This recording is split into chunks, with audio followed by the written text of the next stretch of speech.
ब्रह्मा पुनः ध्यान में लीन हो गए।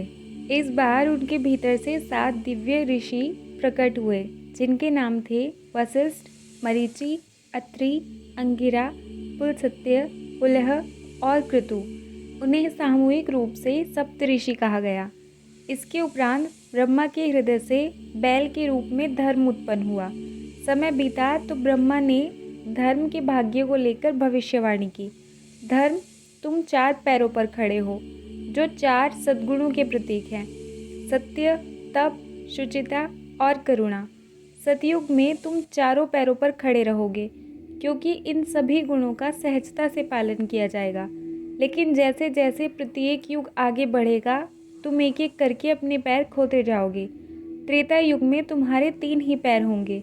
पिताश्री 3 पैर? हाँ पुत्र, ऐसा इसलिए क्योंकि बहुत से लोग तप करना छोड़ देंगे। फिर द्वापर में तुम्हारे 2 पैर रह जाएंगे। पिताश्री 2 पैर? हाँ, यह इसलिए कि बहुत से लोग शुचिता को त्याग देंगे। और फिर कलयुग में तुम्हारा केवल 1 ही पैर रह जाएगा। पिताश्री केवल 1 पैर? हाँ, क्योंकि कलयुग में लोगों में करुणा नहीं रह जाएगी। धर्म, मैंने तुम्हें अपने हृदय से उत्पन्न किया है, किंतु दूसरे लोगों के हृदय में तुम्हारा अधिक समय तक वास नहीं रहेगा। शीघ्र ही कुछ अन्य प्राणी अस्तित्व में आ गए। ब्रह्मा की भ्रुकुटी से अग्निदेव और वक्ष स्थल से कामदेव उत्पन्न हुए। ब्रह्मा के दाहिने अंगूठे से दक्ष, नाभि से विश्वकर्मा और ग्रीवा से नारद की उत्पत्ति हुई। ब्रह्मा फिर से उदास होने लगे।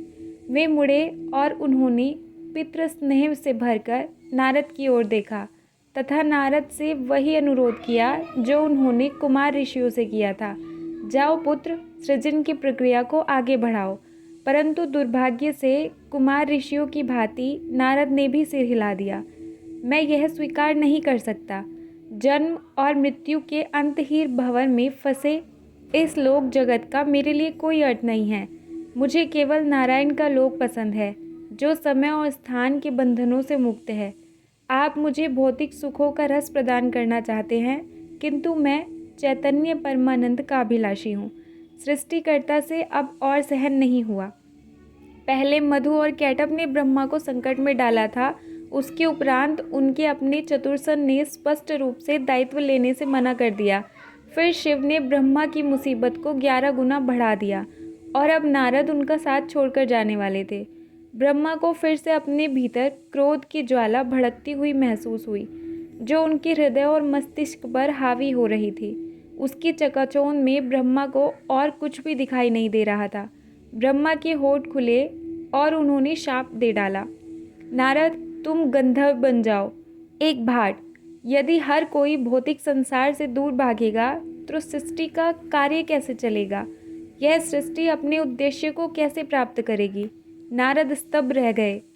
उन्होंने शाप को चुपचाप से स्वीकार नहीं किया। उन्होंने कुछ ऐसा किया जो अकल्पनीय था। पुत्र ने पलटकर अपने पिता को शाप दे डाला। आप जिस तरह अपने रोष को नियंत्रित करने में विफल रहे हैं, उसी तरह आप वासना को रोकने में भी असमर्थ रहेंगे। आपके मन में ऐसी इच्छा उत्पन्न होगी जो कभी उत्पन्न नहीं होनी चाहिए, और फिर आपको उसका मूल्य चुकाना पड़ेगा। ब्रह्मांड सिहर उठा। तीनों लोग कांपने लगे। इससे पहले कभी किसी पिता ने अपने पुत्र को या फिर किसी पुत्र ने अपने पिता को शाप नहीं दिया था। नारद के शब्द समूचे ब्रह्मांड में गूंज रहे थे। इस बीच नारद वहाँ से चले गए और सृष्टि का भविष्य पुनः संकट में पड़ गया। ब्रह्मा के नेत्रों से आंसू छलक आए। उन्हें इतनी पीड़ा हो रही थी कि उनके कमल पुष्प की पंखुड़ियों तक मुरझाने लगी। जिस समय ब्रह्मा के पास सहायता पहुंची, उन्हें इस बात का लगभग भरोसा हो चुका था कि उनका उद्यम पूरी तरह से निष्फल था।